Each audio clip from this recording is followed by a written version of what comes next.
We have enough moms here. We're going to go ahead and get started with our discussion for today. I'm excited that we've decided to still meet during the summer. I think that's wonderful. It'll be great to be able to have that consistency. I know that there'll be times when those of you are going to be in and out because it's summertime and your plans are different. Things aren't all normal, but if you can, hop on any Fridays that it works for you. Share with us what you're doing. I want to let you know, hopefully I'll remember to do this again near the end, but next Tuesday, on Tuesdays for the month of June, Marley Billings is hosting a Mothers of Influence, just little chat for half an hour. And so it's Tuesdays at 2:00 Mountain Time. And she is just talking about what moms are doing, talking a little bit more about Mothers of Influence, what that means, what you can do. And she has invited me to come this Tuesday to talk about the happy face heart sunflower thing, you know, what makes you smile, what warms your heart, what helps you grow.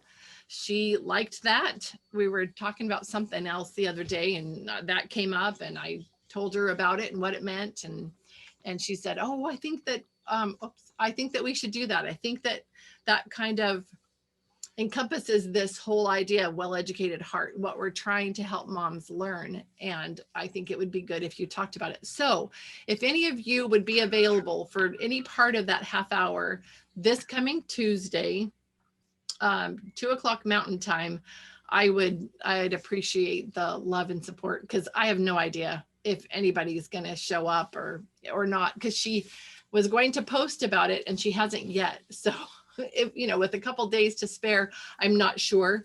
I don't know. And if anything changes, I'll let you know if she decides that she wants to do something different. So the link for those meetings, she did a Facebook something last week and it was fine. That worked fine. But she said she wasn't sure if she was going to do that or something else for this week. So but it's on Facebook. And let's see, the group Mothers of Influence. This is Marley Billings, and she is the woman, she and Jen, and I can't remember Jen's last name, but she and Jen run Mothers of Influence for Marlene or with Marlene, or I don't know how to say that. So there's that. Moms, can you excuse me for 1 minute? I did tell you I've got this found puppy outside. I just have to do one thing real quick. So if you ladies would chat with each other for a moment, I'll be right back.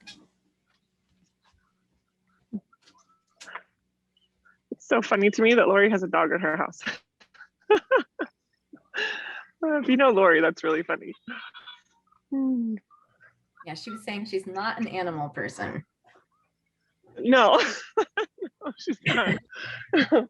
So that's really funny that she has a dog at her house. I know, okay, Rachel, now I'm trying to think, do I reroute? Yeah, I would be, well, you don't have to. I know we're kind of out of the way. For what it's worth, Carlsbad Caverns is actually in our mission boundaries. Really? Yeah. Yeah, no. That's where we were headed from Ida's. We were going to go to the Carlsbad Caverns. Yeah, it's so fun. That's really cool. Anyway, you don't have to, but if you did, we have a place for you. I just told my daughter, I was like, they have an indoor pool. And she was like, I think we have to go there. I know. Saw the Carlsbad Caverns indoor pool. Oh. Yeah, probably. Although you may, well, I'll message you separately about it though, about Carlsbad, Lindsay. Okay. Yeah. Okay. You're by Carlsbad. Wait, Carlsbad Caverns, like the caves? Yeah. Yeah. New Mexico. Yeah. Very cool. Yeah. Oh, you might have to do that. I saw her in her story that inside pool, because that's so cool. Okay. No. Anyway, sorry about that. Just checking on the puppy. Yeah, I heard you. I was just telling them how funny. Yeah, I was like, that is so funny to me. There's a dog at your house.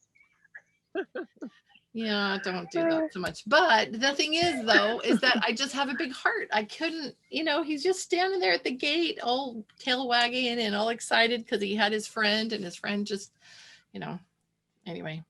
So I had to bring him in the yard. So I have found many, many animals and kept them for a while until we found their owners. So anyway, Michael ran and got dog food from one of the neighbors. So I don't know.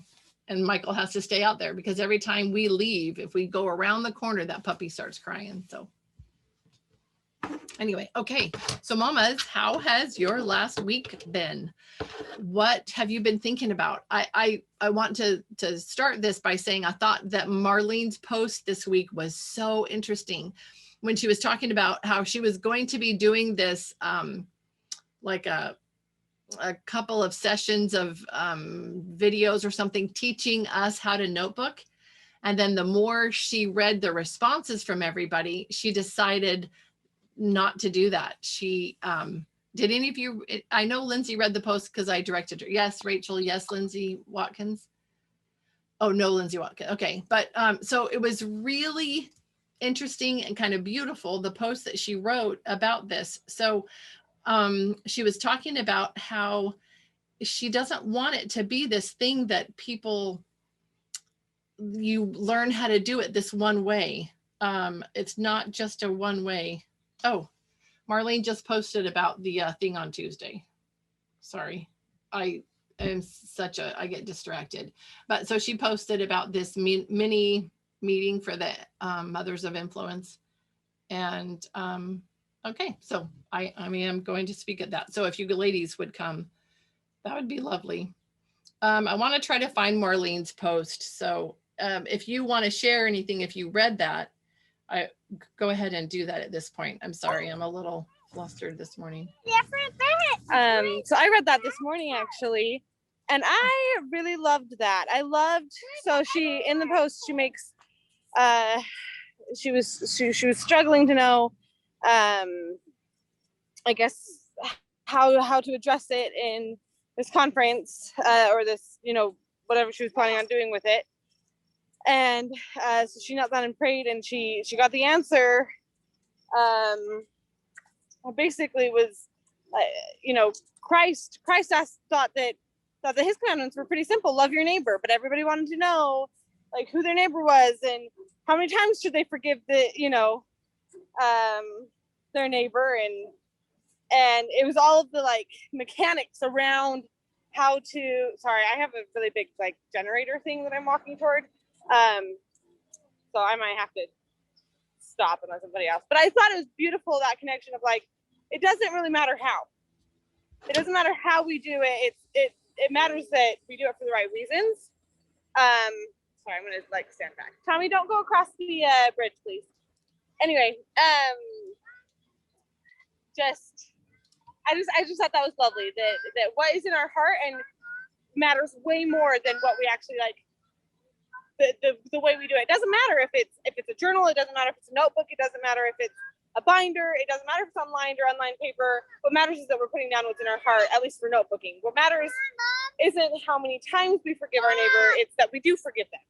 And I really love that, because it makes it so much easier. Then we get to just do whatever we do, and whatever we do is good because it's done for the right reasons. Yes. And I'm glad you saw that, Mary.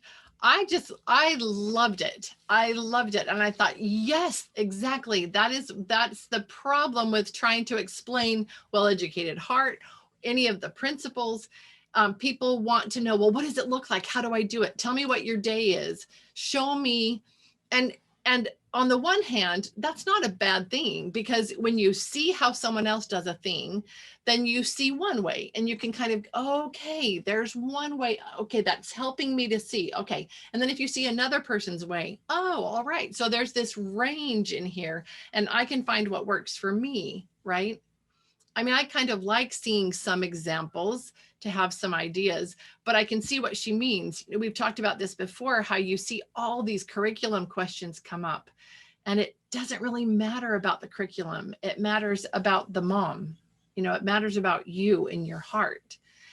I would love to hear from any of the rest of you that have any thoughts about this. And I also kind of feel like I want to read what Marlene said. So maybe I'll read what she said and you guys think about that. And then if you have comments, I'd love to hear what you have to say about it.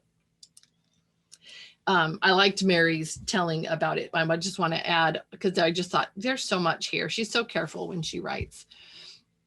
She said, last week there was a thread about notebooking and some of the obstacles you're facing. I planned on doing a workshop, but as I thought about it more, I realized it was more important to help you catch the spirit of it than to try and teach you the specifics. Because the truth is, once you catch the why, you will figure out the how and when. To be honest, when I read your comments, I was a little discouraged because I thought I had been teaching you something that was very straightforward and simple. What had I missed? As I usually do when I'm perplexed, I took it to prayer, and this is somewhat the conversation that took place in my heart. Marlene, I really understand. I thought telling people to just love their neighbor and be nice to each other was such a simple concept, but they wanted to know, who exactly is my neighbor? I told them to forgive each other, and they said, how many times? I had a rich young man come to me with his checklist of good deeds and asked what else he needed to add. Really, it was his heart I was after. He went away sorrowing. And that dear Nicodemus, brilliant mind that he is, when I told him he would have to be born again, he asked me if I really expected him to climb back into his mother's womb. Oh, the literal mind has such a hard time entering into the spirit of things. So when I presented to you something that was so simple in my mind, which she put in quotes, take the time to capture things that are meaningful to you, things you care about. I heard back from us moms, on plain white paper or lined, like Mary said, in a 3-ring notebook or bound, in 1 volume or many. How many minutes should we do it a day? How many times a day? How many days a week? Show me what it looks like. I don't have time. My boys didn't like to write. I don't like busy work. I have no idea what needs to go on the page. Then she went on and said, answering those questions won't make notebooking the blessing in your life it is meant to be. I started creating a podcast, but I have a lot of things I'm trying to put together for you right now. So it may take a little longer to get to this one. And then she shared something. She said she shared a link with us. She said someone in the group shared a fantastic podcast on notebooking that I think captures the spirit of what we're doing far better than I can. And it is well worth your listen. So it's there on the site if you're interested in that, any of you mamas. She said it's only 20 minutes and it may be a game changer for you. Also, and then she gives a reference in her books and that shows some of her examples if people really want to see that. She said, let go of the idea of doing it right and let yourself begin. Accept the fact that you will probably refine and change your methods as you move along. I do have some other thoughts that I've been mulling over and will share those, but these 2 resources, I hope, will begin to move you in the right spirit of this. This is not journaling, although journaling is wonderful. This is gem collecting. If you have yet to find something worth holding on to, then notebooking isn't something to add to your to-do list right now. Once you do catch the vision, I have a feeling a lot of burdens are going to be lifted for you. So I loved that. Any thoughts? Can I say something? Yeah. I felt kind of the opposite at first. I was a little like caught off guard because I felt like reprimanded. Like if she was saying, like when you tell your kids something like 10 times and then you're like, did you listen to anything I said? And they're like, but I just didn't understand, And like it made me think about, we took our kids on a cruise about a year ago, right before COVID. And, they've got this huge buffet because I know she talks about the buffet and, pick and choose what you want to do. And it was interesting because some of our kids found things in obscure corners because there was so much. And some of our kids picked, one thing and combined it with something else and made this like, oh, this is cool. And I think I felt kind of like that. Like it is really hard when you are coming into this from a very checklist kind of life and like, oh, this is what we've got to do. And I know well-educated heart is not just for homeschoolers, but I think many people do homeschool. And so I think we come into it with these expectations of, okay, I've got to get this right. And you know, it is very abstract to think just, oh, take what you want, do what you want. It's, you know, like, it's not black and white. It's just a rainbow of colors. Yeah. And so I kind of felt like, I mean, it is like being at the buffet on the cruise ship. Endless options. Anything you could want. And sometimes you had to ask to know what they could give you for, you know, to make certain things. And that's kind of how it feels. I think, like, for me, in asking, what does this look like for you, helps, like, seeing what combinations of foods my kids came up with. I was like, oh, maybe I'll go do this and this and this. Like, it just kind of is that springboard for coming up with ideas and jogging your brain to see what fits for your own heart and your own family and just what feels right. And so I not that I am saying that Marlene did anything wrong. I totally get it, and I totally get where you're coming from. I was just almost like, you can say this because you're at a place of, you've done this and spent all this time, and you've been through the process. But it's like, this very much still is a process for so many who are just jumping in, of trying to figure out which colors go together and how the rainbow really looks when you've only had a black and white TV for a long time. Yeah, I love that. I love that you shared that perspective. And I think that that quite a few moms probably felt that way. In fact, I love reading through the comments, and especially when Marlene comments. And so this was her response to one of the moms on that same thread. She said, responding to one of the moms, I love your honesty always, Dixie. I'm not discouraged by you, but by me. And that was her take on it. You know, don't you feel discouraged? That she just felt discouraged. She said, I feel badly when I feel like I've added to someone's burdens by some unmet ideal rather than lifting them as I intended. So then she just reminds, starting with you is exactly the right place to start. So, so anyway, I see all of that. I see all the signs, you know, from my perspective, and it's hard. You want to help moms realize that it doesn't have to be as hard as you're making it. But like you said, when it's an abstract idea, it's hard to help them wrap their mind around that. Mary, were you going to share something? Well, I'm not, I was going to share. I couldn't tell if you were. Oh, no, sorry. I'm here at like a drainage pit with my son. So he's just playing, and I decided that I'm going to try really hard to like be on camera more. Oh, you're sweet. Thank you. We always appreciate that. Any other thoughts about this whole thing? I had thoughts about it. I'd love to hear. I read the post, and something that I really admire about Marlene, and I always have admired this about her, is her ability to correct and to change. And my personality is very resistant to change. I have a really difficult time accepting something wrong with me, especially when someone tells me and brings it to my attention. I resist it, and I feel badly about myself. And so that affects my ability to incorporate suggestions that are given to me. But I've never felt that way with Marlene. And I don't know what it is about it, but I really admire it. So there have been several posts in the time that I've been part of the Well-Educated Heart group, in maybe 2 years, that she has tackled a difficult topic and encouraged change and like solicited, please change this. But I've never felt offended. I've never felt belittled. I've never felt that same tendency that I feel with others that I speak of. So I'm not sure what it is, but she has such a gentle way of bringing things to our attention, of inspiring us to change, of encouraging us, of showing us love, of telling us, you can do this, I believe in you. So she tells us, this is wrong, we need to change. This is what I envision for you, let's do it. And I felt that way about this post. Thank you for sharing that perspective too. I appreciate that. And I think the more you get to know Marlene, the more you read everything from her in that way. It's kind of like the more you get to know the Savior, repentance and change and correction doesn't seem like a bad thing. It seems like a lovely invitation, a loving invitation. Lindsay Watkins.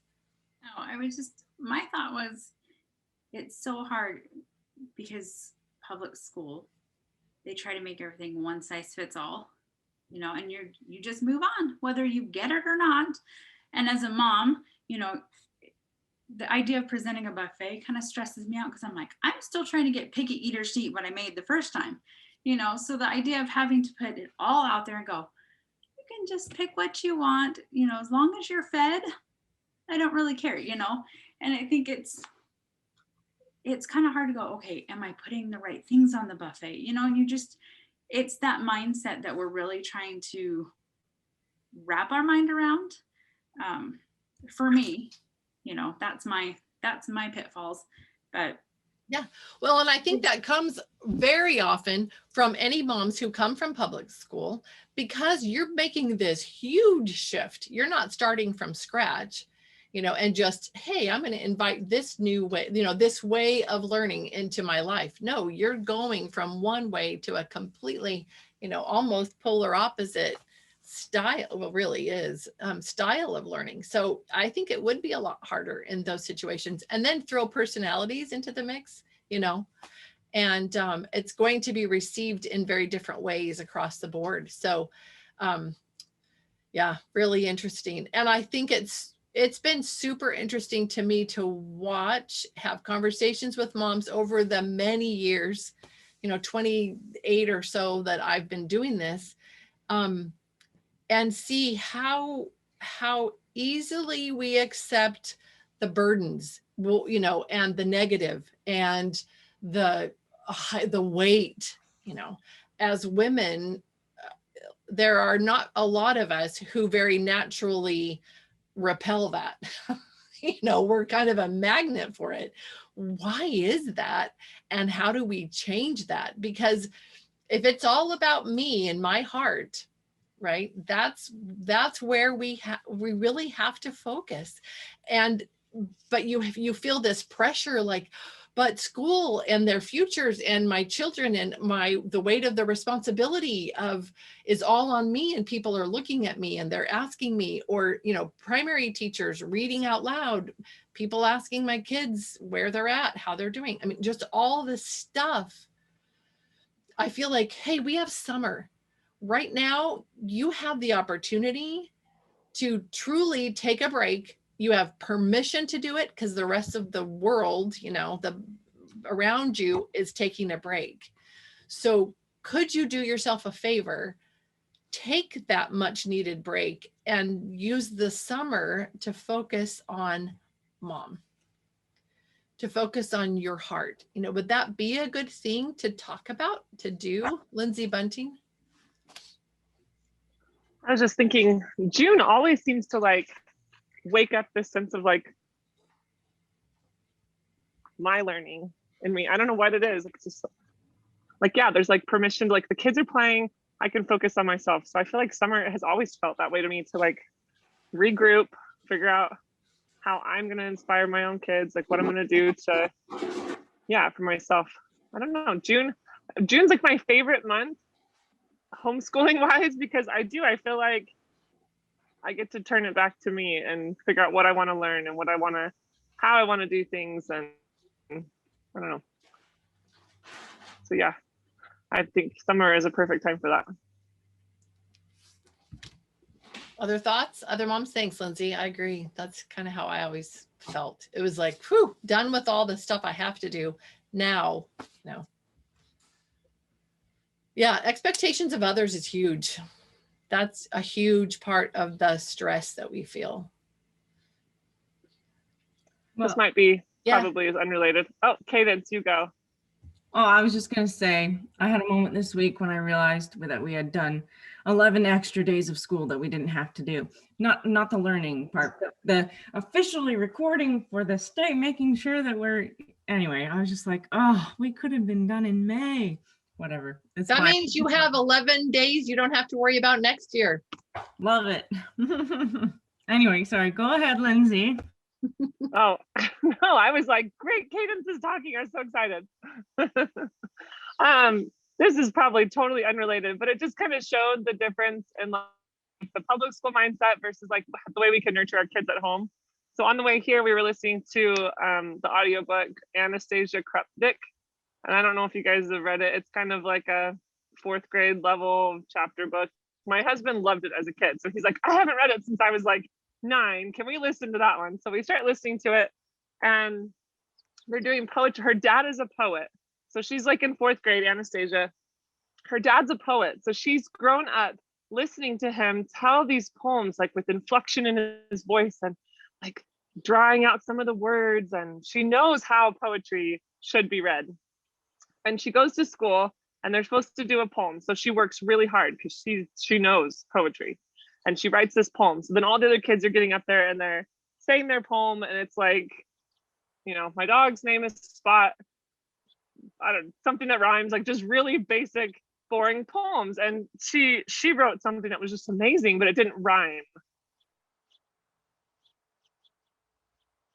And so she does it, and the teacher calls her over and is like, were you not listening to the instructions? Like, did you not understand that everybody was supposed to do a rhyming poem? And so the teacher writes a big F on it. And she's like, I worked really hard on this. She's all mad at the teacher. And she's like, I just worked so hard. And she goes home and the dad rewrites on there fabulous with the F, and, you know, and nurtures that. I don't know why I'm sharing this, but it just stuck with me. This like contrast of like, no, that didn't fit the mold. Okay. Okay, I'll come in. This like difference of like, you didn't fit the mold. Everybody was supposed to do the same thing, as opposed to this girl who loves poetry and loved her poem and worked so hard. And her parents just told her how amazing it was, because it was so good. And I don't know, I just loved that.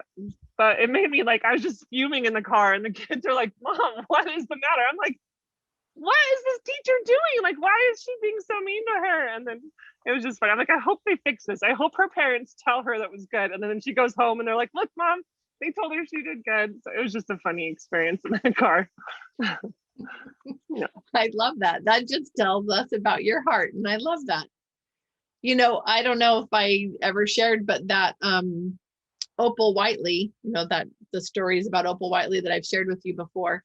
One of the days when she was in class at school in her little one-room schoolhouse, the teacher is having all the children, they have to take turns standing up, and she's got a list of animals there, and they have to say the name of the animal and then what genus or species or whatever that animal is in, you know, or is called, you know, like cat is feline, you know, and dog is, what's a dog? I can't even think of that right now. Anyway, you're saying, but I don't know what you're saying. Anyway, I know, I want to know. So Canine. Oh yeah, canine, teeth, canines. Okay, right, canine. So anyway, so they're going through, and it's her turn, and she stands up, and she doesn't know those things, but she doesn't realize that she knows this, but she knows the French because her parents were French. She knows the French words for all those. So she goes through the list of animals, says the animal name, says the French word, the animal name, the French word. She gets in trouble. The teacher, you know, disciplines her and then says, stand up and do that again. Stop being so difficult, you know, and anyway, she gets put in the corner for the rest of the day because she was being belligerent and wasn't, you know, and this little child who is sincerely 100% just doing what they think they've been asked to do, you know, and is punished for it. And she didn't have anybody to make that all better for her. Our children are so blessed that they have us in our good moments. You know, they also have us in our bad moments, but that's okay. They survive that. I don't know how you survive that, but as moms, it's hard. We are so very aware of our shortcomings, and we focus on our shortcomings. How do we stop doing that? How do we get away from that? I don't know. Lindsay Watkins. Well, I mean, having them witness us in our bad moments is also a learning, you know, opportunity for them to learn how to cope. So I think when they are watching your every move, when you are homeschooling, I think it's well, my senses are like heightened. I'm like, okay, I can't just throw a fit, because now I don't want them to throw a fit. I throw a fit sometimes. Okay. But you know, it really helps you think about how to cope with it yourself, because you are constantly modeling every little thing. they're not going to go because my kids again in public school, they come home and I'm like, oh, where did you learn that habit? That's not okay, and they pick it up from not only their teachers, but, their peers that they're with. And then they bring it home thinking, oh, well, this is okay because this is what we do in my classroom. And then trying to mold it, be like, I feel like summer from public school we spent the whole summer unlearning all of the bad habits just for them to go back and be like, oh, well, good luck. I hope we don't have to do that again next summer. Maybe that's where my hate from summer comes from. But it's because this summer has been truly difficult for me. I know we're only a few weeks into it, but it has been because I don't feel like I'm spending all my time trying to rewire my children, but I'm trying to figure out how to rewire me, going, okay, well, what am I supposed to do with them during the summer since I'm not occupied doing that? And so it has been difficult. So what are your thoughts on that? Because how do you get over hating summer? I'm not a pool person and the beach and lover and all those sort of things. So sunshine is great, but I'm not going to go overrated. But yeah, how do you get over filling that void, I guess? I like that. That's a good question.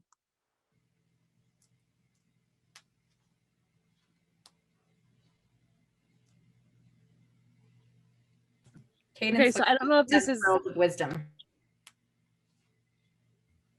I have no wisdom for that because I love summer and I love the beach. So I'm sorry. So tell I us what you love about it. Anyway, go ahead. Well, first I was going to say that about the kids seeing us at our worst and how that's okay, because I feel like that's okay if we're apologizing, and I am apologizing all the time because I'm doing stuff all the time. Like I'm as bad as my kids. So, but I remember, but I realized that I apologize much more than my parents did. So that's a step in the right direction. So maybe by the time their parents, I don't know, maybe they won't beat themselves up so much. That's all I had. I don't have any good advice about summer. Well, wars. No, I love your comment. I love that. I think that parenting is a wonderful opportunity for us to learn about forgiveness, us as parents. I think Heavenly Father gives us children knowing that we don't have a clue and we're going to make mistakes all over the place. And we have an opportunity to come to Him to use access the atonement, and experience forgiveness and understand what it means, because we're extending it to our kids. We see these examples and we have all of these opportunities to see it in us and in them, and Heavenly Father with us, and we could learn from it. I think the hard part is we're so hard on ourselves and we don't do much of the learning part. We don't do much of the showing grace and forgiving part. And it takes us a while to learn. Go ahead, Mary. So I don't know if this really relates, but so I'm part of the Mothers of Influence group here locally as well. I need all the help I can get. But we had this wonderful discussion on art the other night, and one of the women brought her mother, who is an artist,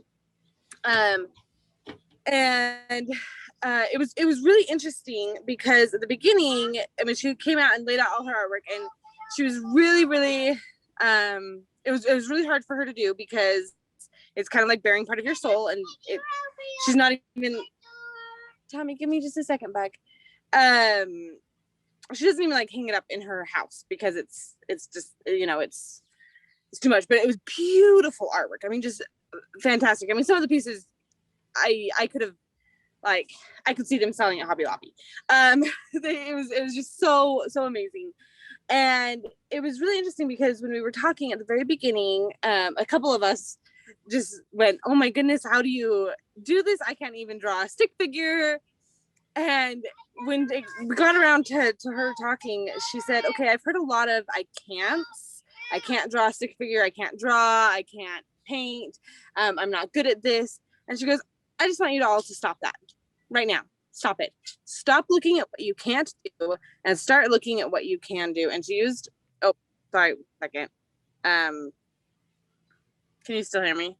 Mm-hmm. Okay, I got a phone call. I apologize. Mom, She just said, one second back. you know, Tommy, give me just a second. She just said, you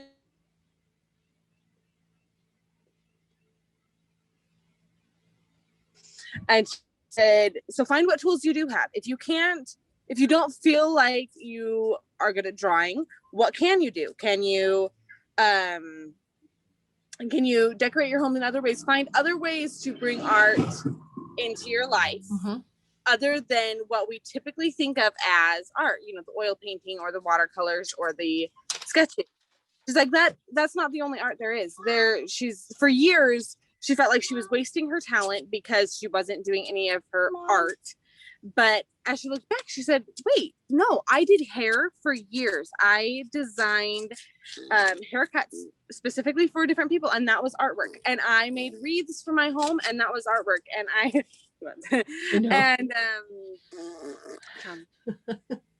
and you know, and she's like, those were different ways of expressing my art, more than just what we typically think of as artwork. And they're all good ways. And so I think that's something that's really stuck with me. And it's not just related to art. There's so many different forms of whatever it is that you want to do, of summering. There are so many different forms of well-educated heart, notebooking, that so often we put on blinders to all of the other ways to do these things. And it keeps us from picking up the tools we do have. So if I'm not sure the name of the woman who says she doesn't like to go to the beach and the pool, that's fine. Find other ways to summer that you do like. Do you like to, you know, ride a bike? Do you like to I don't know, sit and read? So take your kids to a park, let them go play while you sit and read. You know, whatever it might be, there's so many different ways. So look at the tools that you do have and use those and start with those, and work with them. And then other things will follow. You know, you might be able to end up using more. You might find more tools, that you have more tools eventually as you become used to the ones that you do have. So. No, I love that. I love that. And it's Lindsay Watkins pointing a finger. It's Lindsay. It's Lindsay. We're going to help Lindsay enjoy her summer. We're going to help her find ways to make summer fun. But you know what, for Lindsay and any of the rest of us, on anything that we don't already do naturally, when we are faced with something that is a change, that's usually really hard for us, right? It's just, you're having to detox yourself from your past, however many years that summer has been a negative for you. And I'm typing because I'm typing a quote that I love that's about creating stuff.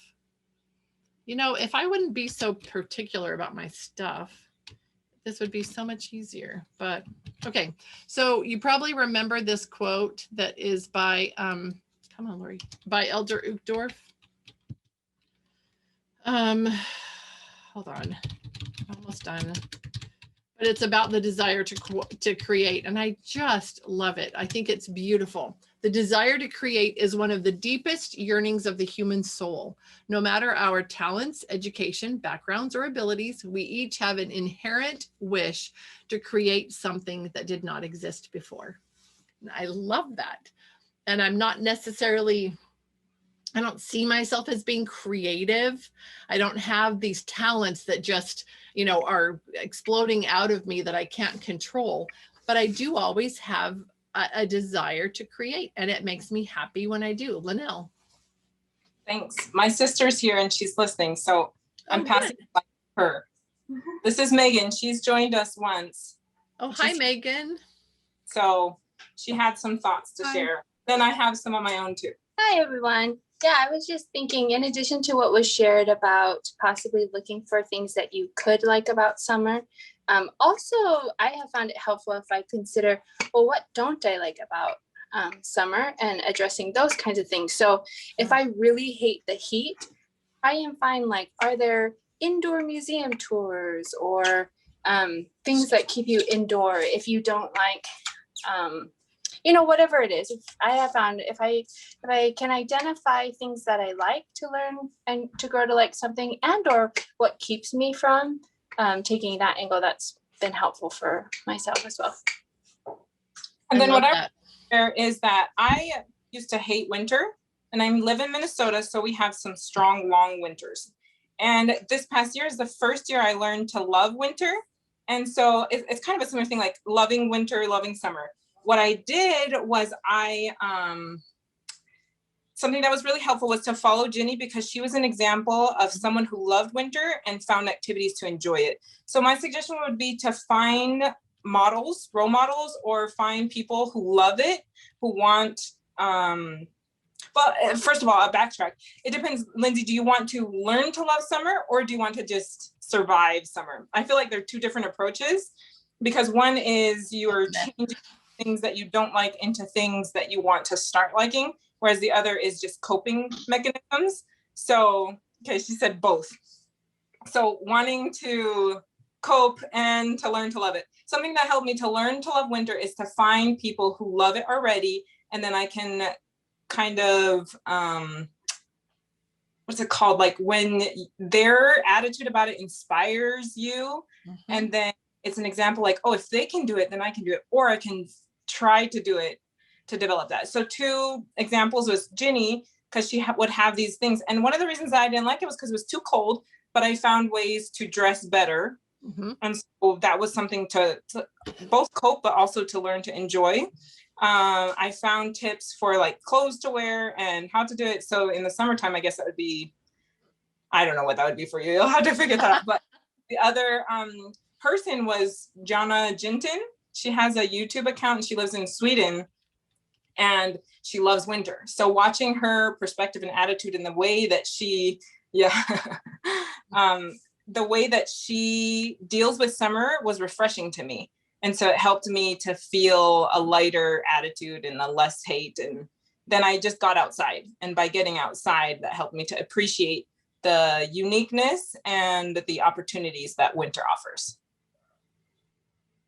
I like all of that. I loved the addressing the negative. What don't I like? And then see, okay, what are some ways that I could, that I could change that, address that, do something about that. And then looking at models, finding people who do enjoy it, and seeing if you gained some either tools or inspiration from that.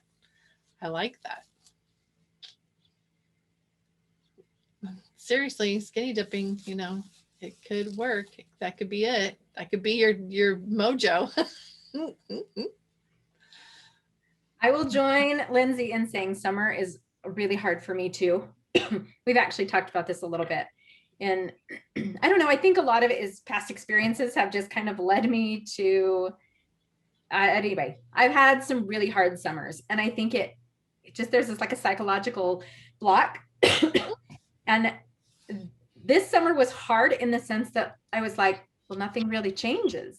My kids have all been home. They're, it's like, how do we make this feel different? And I know I talked about my little bingo boards last time, but they really have been so helpful for my kids.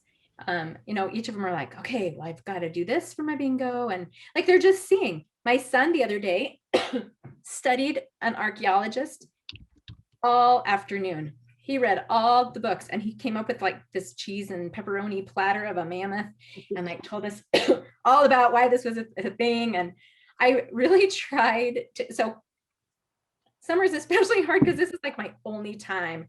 I teach seminary, early morning seminary in the school year. And it's just between that and then all the things. We own a business, and then all the kids and the homeschool, and just, I feel really overwhelmed that I'm like, I just need a break. And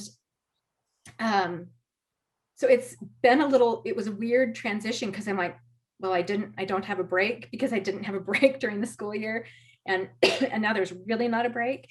And so, but doing this has really made a difference. I made assignments for my older kids, things to do with my younger kids, like take them to the park, go for a walk on their little bingo things. And so I feel like it's getting them to actively like, hey, I am going to take this on, trying to give myself just a hot minute to rest because I feel overwhelmed a lot. And I do feel like that has made a difference, I think, just in my approach. And I don't know, I do think trying to move past my little mindset of summers don't have to be bad, and just kind of what can I do to make this season of my life special? Because I feel like moving forward, this is something I'm going to have to do every single time. What can I do to make fall special? Like, what can I do in my family to make it not so overwhelming that now I'm going back to like crazy early mornings and, you know, a couple hours of seminary prep and all the things. And, you know, what can I do to make this season of life special? And how can I, like, what can I do again to feed my own soul before then trying to pour into other people? So I'm sorry, just talked way too much. No, that's wonderful. I love it. I love the input. I love the sharing. Those are important thoughts to think about, you know, and to look at. And really, I love that the idea of giving your kids a tool, right? Some tools is making a difference. And that makes sense. Laura. Hi, I'm going to offer some of my life coaching tools here, because when you're thinking, I hate summer, how do you respond? I would just ask, like, how do you show up when you're thinking that, or when you're feeling that emotion? It shows up in how you respond and how you approach summer, which only perpetuates that cycle of your result being you continue to hate summer. You can try to change your actions or change the circumstance, like look for all these different ways to change summer, which summer is your circumstance. And we think if we change our circumstances around us, then we're going to feel a different emotion. We're going to feel like we want to enjoy summer, right? So if we change summer, then we're going to enjoy it, but that's backwards. And if instead we focus on shifting our thoughts about summer, because your emotion comes from what you're thinking about summer. So if you want to enjoy it, it's really important to nurture your thoughts and to think differently about it. I don't know if that makes any sense, but also really getting down to why you hate summer. There's something, I'm guessing, at a deeper level that you don't want to feel, and we avoid feeling. It's an uncomfortable feeling when we start thinking about why, like the deeper level. But when we really dig down in our minds and uncover the why behind it, that can be really powerful too. But just trying to change the circumstance, change summer, or change all those things isn't going to, it might change your thoughts about it.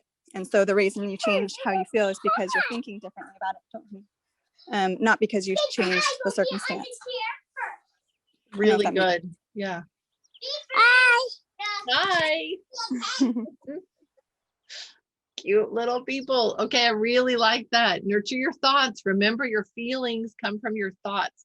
Wow, that a couple times ago when Laura shared so much with us, that is a recording actually that I want to go back and read again. I took a lot of notes from that. I am learning a lot from Laura and these things that she is teaching us. So don't take that lightly. This is really important. This is how you make effective change, how you create that change in you. Your feelings come from your thoughts. Why do you dislike summer? What are those deeper feelings? And uncovering the why behind it. I love that. Oh man, you know, I'm 50. I'm going to be, what did I say? Hold on, 57. I'm going to be 57 at the end of this month. And I am just now learning some really significant things that would have helped me so much in my life. Everything, all the things. But I've decided to not be discouraged about that, but be very encouraged and feel very empowered that I'm finally making these changes and it's making a difference. So pay attention to these resources that we have, because my goodness, there's a lot, so much here, just listening to each of you. Oh, you're so nice, Laura. She said, I'd love to offer free coaching to anyone who wants to learn more about how to. So that's amazing. Laura, thank you. You are so kind. These are things that will bless your life forever because you'll understand so much more about you and then be empowered to doing and in your connections with other people. I was trying to find Laura, you know, she has offered us that a chance to kind of pre-test her her world schooling that she's started because of, you know, has wanted to do this for a long time, the world schooling. She decided after a conversation that we all had that she could do it now. She could do it virtually. And so she's doing that. So she's got a, Laura, you want to talk about that a little bit, just to share what you've got, what you're doing and how we could help you? Sure. It's just a private Facebook group right now, just starting small, but I hope it grows. And I focus on a country each week, and we learn through books and stories about that country and recipes of like fun things from that country you can make with your kids, crafts and things from that country, just learning through like hands-on experiences with your kids rather than like from a textbook.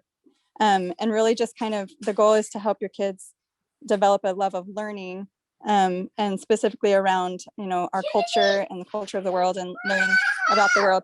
Kind of the inspiration for this also from this group. And also I had a conversation with my mom a few weeks ago where she said, I can't wait to die when I can go travel and see all the different places in the world that I haven't been able to, you know, because she doesn't really travel that much and she wants to see the world. And I was visiting, I went on a trip with my husband for my birthday and we were traveling. It was really beautiful. And I was talking about that conversation with my mom and how, like, I feel like, you know, before we came to this earth, we were so excited to come see this world that Heavenly Father has created for us. And then we get here and then we just kind of stay put in our own little place and we don't really get to see the world and this beautiful earth that He's created for us. And so this is kind of my way of like virtually learning about the world, because I want to see the world. I don't want to die and then not have seen and experienced the world. And so if I can't travel, which I hope to someday, but if I can't right now, I want to bring that to my kids through experiences and learning, and also help them develop the love of learning through that process. And so then on Fridays, we're like tonight, we're gonna host a family who lives in China. So this week we're doing China, who will get on Zoom and we can ask questions and they'll tell us about what life is like there and just kind of an interactive experience there.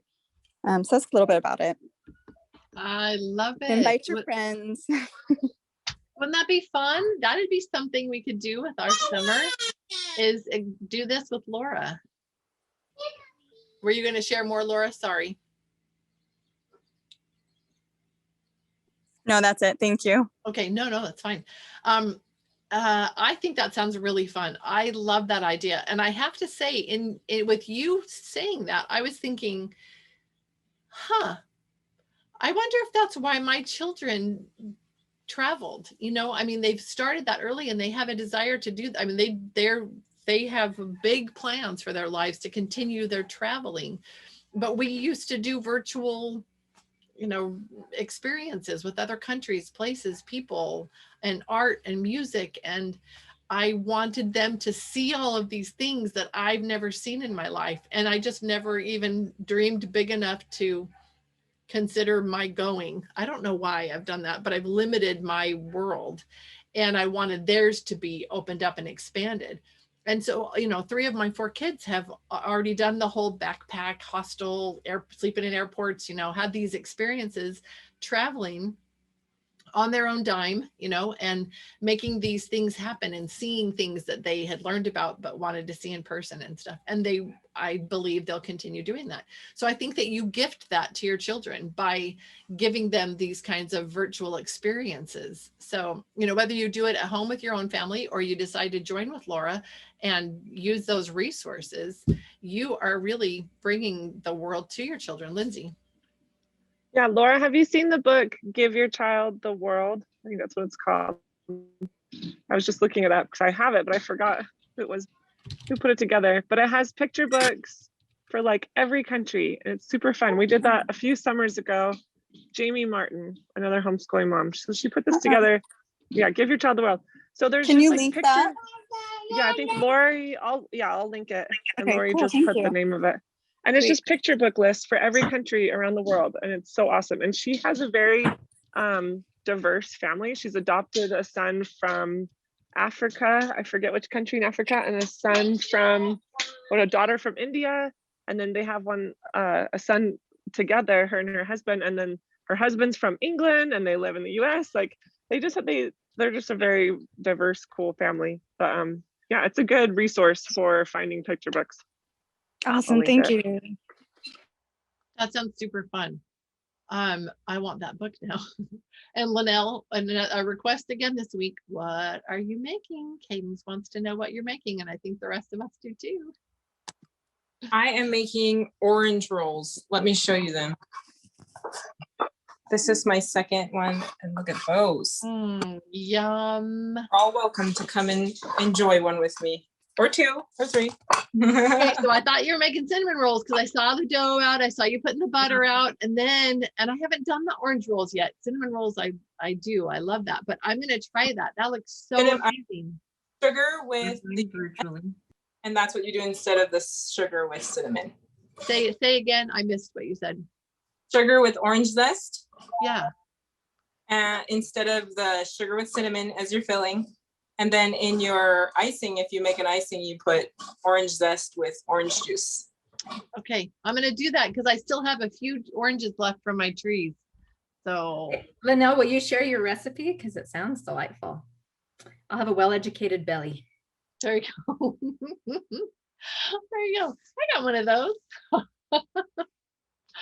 Oh, yum, yum, yum. Okay, wonderful. And Lindsay shared the link and Laura shared the link to her group. I love it.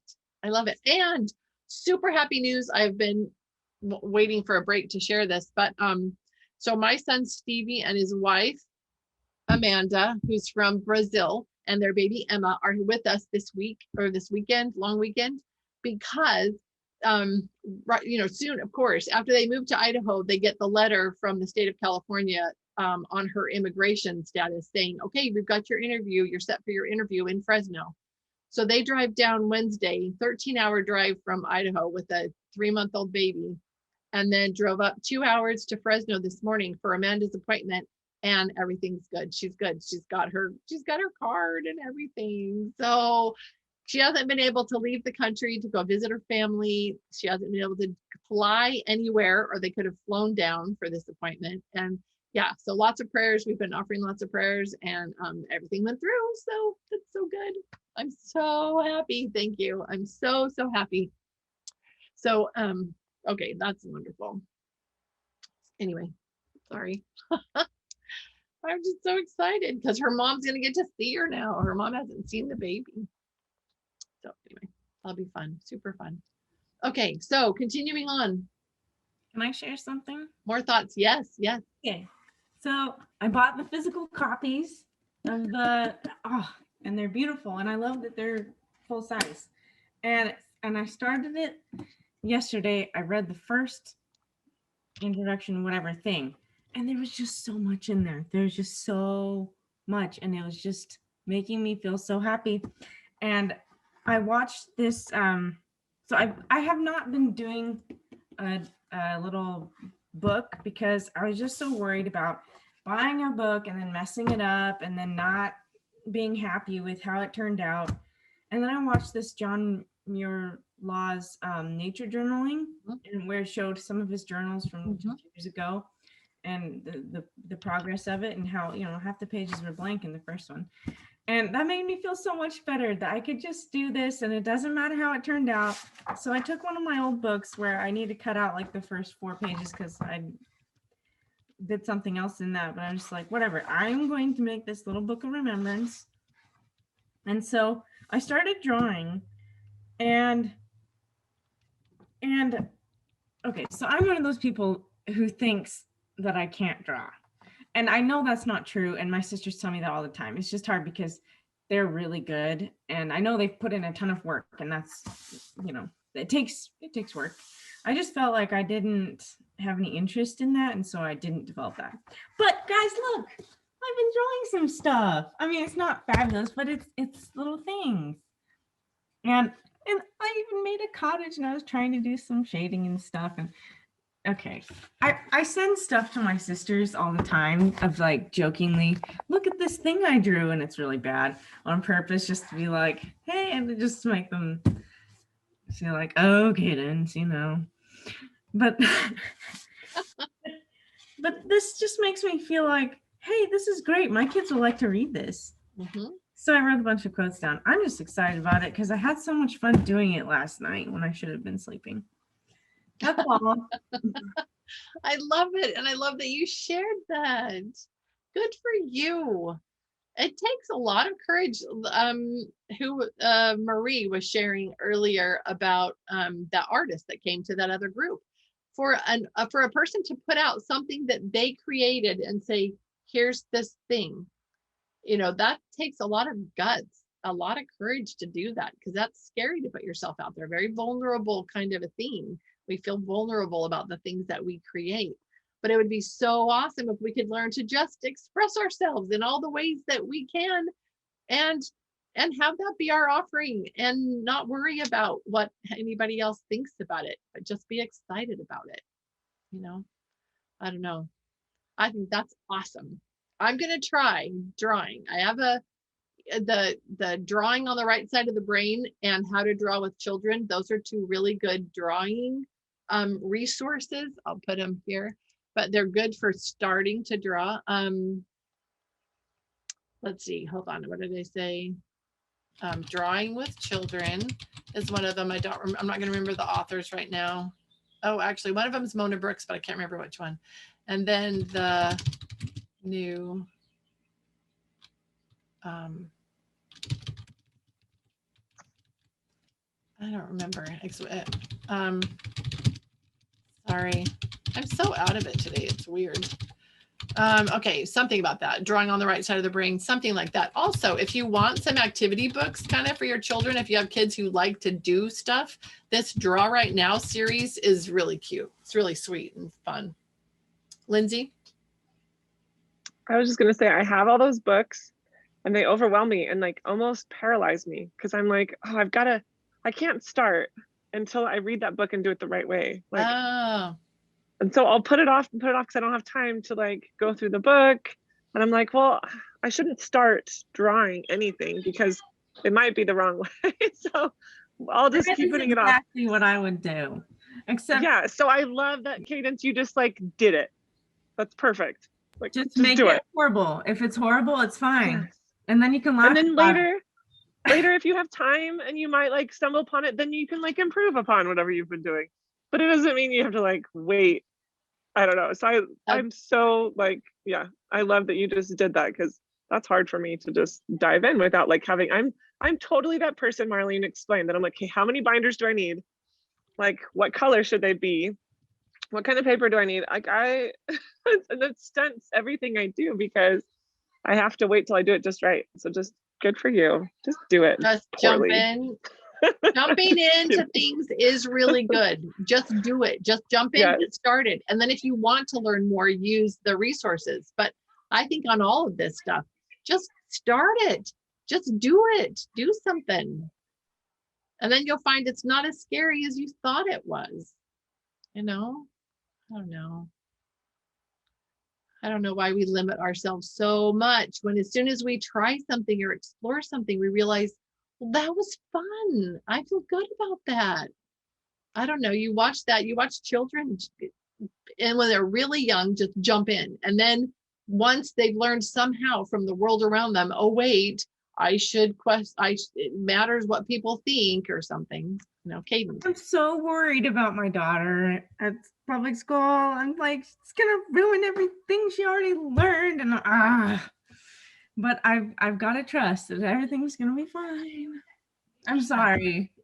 No, you're gonna be like this. I loved it. It was great. I'm not saying that, but I just anyway. But you'll be totally fine. Yeah. And yeah, that terrifies me too, because I've never sent my kids to public school, but like, she'll be fine, because your heart is in the right place when she comes home. Whenever she's home, she will be getting that, and it will fuel her through the day, and she'll be fine. Like she'll thrive. Oh, And thank she'll you. learn whatever she's supposed to learn. Because you said you also, part of it was she'll learn, she'll see, the See the contrast. difference, yeah. Mhm. Yeah. And maybe she's just one of those who needs to see. She needs to experience it. Some of them are. That is a real thing in kids. Some of those, they just have to experience it. They won't learn from somebody else. But it's a good thing. Yeah, she's all stressed right now because she's gonna be in 4th grade and they're gonna be doing multiplication, division, and she's, I have not pressed that really hard. She knows some, but she was just worried about it. So we can practice it. She doesn't want to practice it either. But I've just been turning on Meet the Math Facts and they watch that. So now her younger brother will know it before she does. Because he'll memorize it, of course. And he doesn't even need to know it. It's just this is a hard thing. This is a hard thing you're doing, but you're exercising faith and you're doing it. You're trusting that God knows best. And he does. It's just hard to let go sometimes. Oh, it's so silly. If you could picture it, as an expert, if like a river rafting trip, and you've got the river rafting guide in the boat and he's going to direct you and tell you what to do. And you're going, no, I want my own boat. I want to go down the scary, horribly dangerous rapids on my own. Thank you very much. I'm sure you know what you're doing, but I'm good. I've got this. Like, how dumb is that? Shouldn't you go in the boat with the guide and learn how to do it and follow? But I don't know why we do what we do. But anyway, sorry, but we're not alone. Can I just share again with something else? So I tried this thing that did we talk about last week about reading a play and then the kids, and then they picked the stuff. So we did that and they loved it. Well, my son refused to cooperate, but it's fine. I didn't force him. There's like, I'll just play all the parts. It's fine. And Zephyr played the princess, of course. And I was dying because it was so uncomfortable in the costume. I'm like, when is this gonna be over? But my kids really liked it. So we want to do it again. I just read this thing and Zephyr was so excited about the costume. So I feel like we'll be able to do lots of things like that. And it'll make it more special because she doesn't have it all day. She'll have something. She'll be able to look forward to coming home instead of being like, oh, we have to stay at home all day. I don't know. Right. It's kind of like with my husband, like he's working at home. And so he doesn't appreciate being at home because he hears all the loud everything. I'm like, oh, now you know how I feel. No, but he does do better when he leaves and then comes home and we're like, welcome home. Let us tell you about our day. And so I'm excited. He's been able to work 3 days a week now in person. We've just been really shut up over here in Washington. So, I mean, just even thinking about going to do something like going to a water park, like water parks are open places. It's super weird here in Utah because they're like COVID's over. Like it's over here. And it's so weird because we have like our masks in our pockets because they're just always there from being in California. You still have to wear a mask everywhere. And so we like have them and the kids start putting them on and then they realize, wait, I'm the only kid with the mask on. It's so weird. And we were just at that splash pad and it was like loaded with people. So it just feels weird. Like, yeah, I love you. It's so weird. But I think that's why we like to go to other people's houses, like as a family, for like the same reason. Yeah, like you get out and you compare to your own home and you like, yeah, she'll go to school and she'll compare like her kids or her friends' experiences with her own and go, good, mine's pretty cool. It gives you a better appreciation of what you have when you just, not that other people have anything worse, you just really appreciate the familiar and what you have when you're out in unfamiliar territory.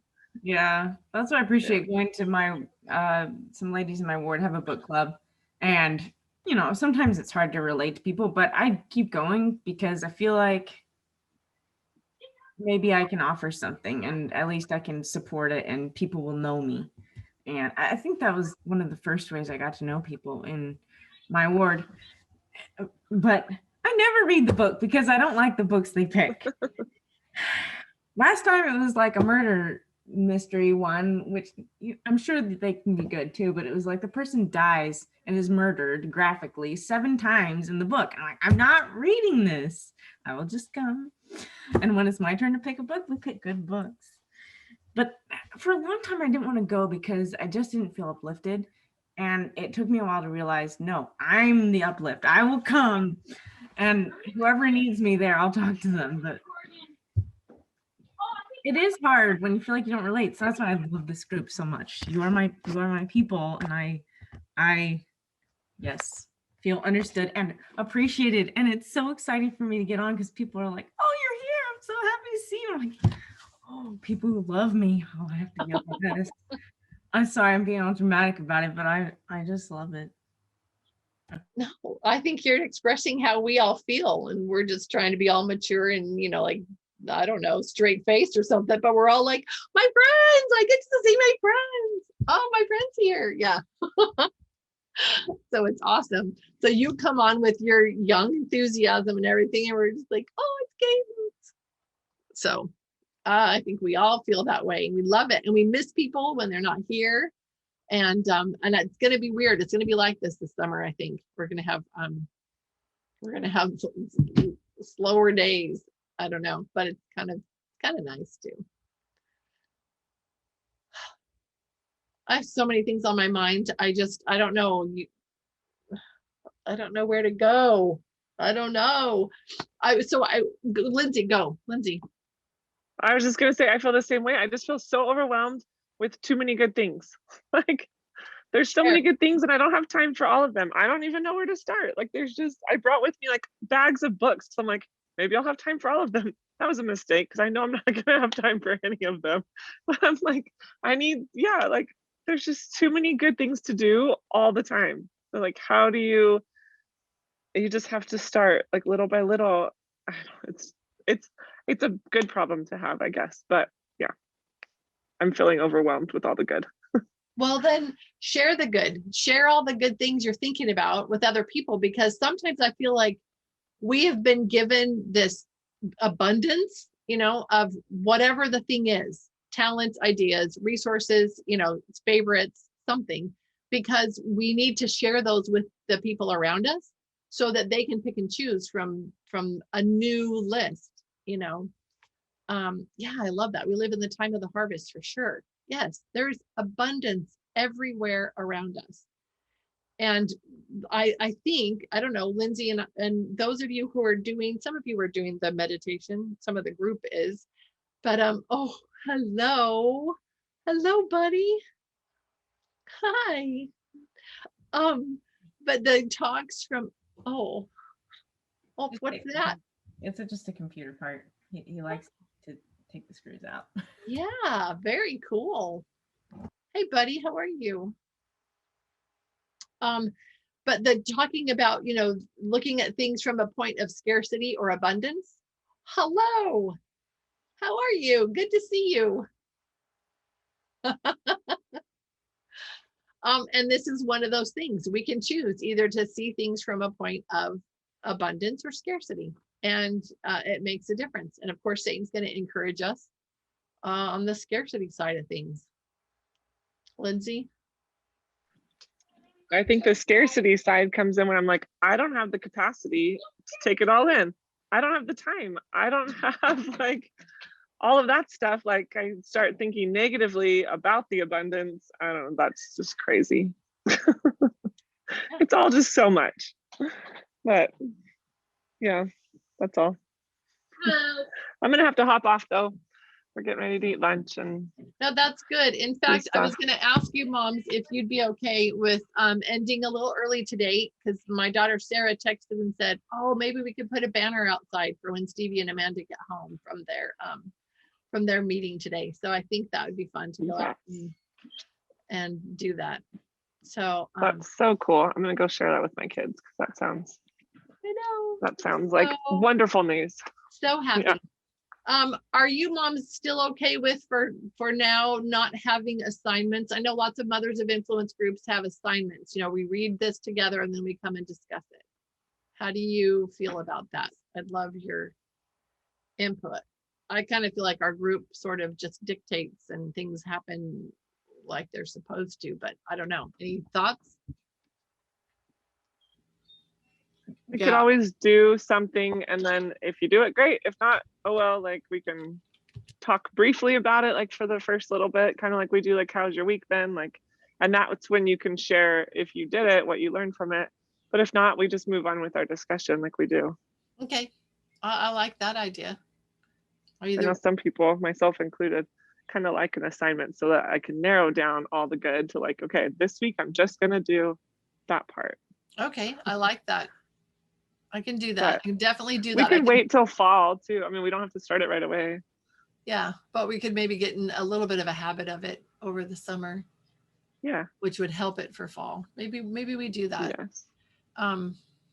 Okay, so we'll talk about that. If anybody else has input, throw it in. Okay. Also, Bye, ladies. Bye, Lindsay. I love Laura's comment. It's so interesting how we can even have scarcity about our abundance. But that's how Satan works, you know? Oh, let's see. Oh, it's good. It's getting even better. Oh, it's even better. Let's see. How could I twist that into a negative, you know? Linnell, if you have a moment, would you be willing to do a little bit of a wrap up for us? And then we will go ahead and end today, if you don't mind. Yeah. Something, so look at this bouquet of flowers. My goodness. Tell us, what are those?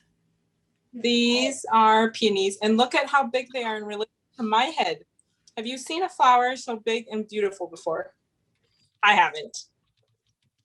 So my neighbor across the street, her name is Lucille, and Lucille is like a master gardener. She made these. These came from her garden, and this morning she came over to my home to share them with me. And it's the first time she's ever done this. But I was so touched, and I thought it was so sweet of her. And it made me so happy because she shared her goodness. And so I think I really like what you said, Lori, when Lindsay was saying that there's just so much good. And you said, well, then share it. And so something beautiful about this group is that we have a lot of good to offer. I think we are learning a lot of good. We're experiencing a lot of good.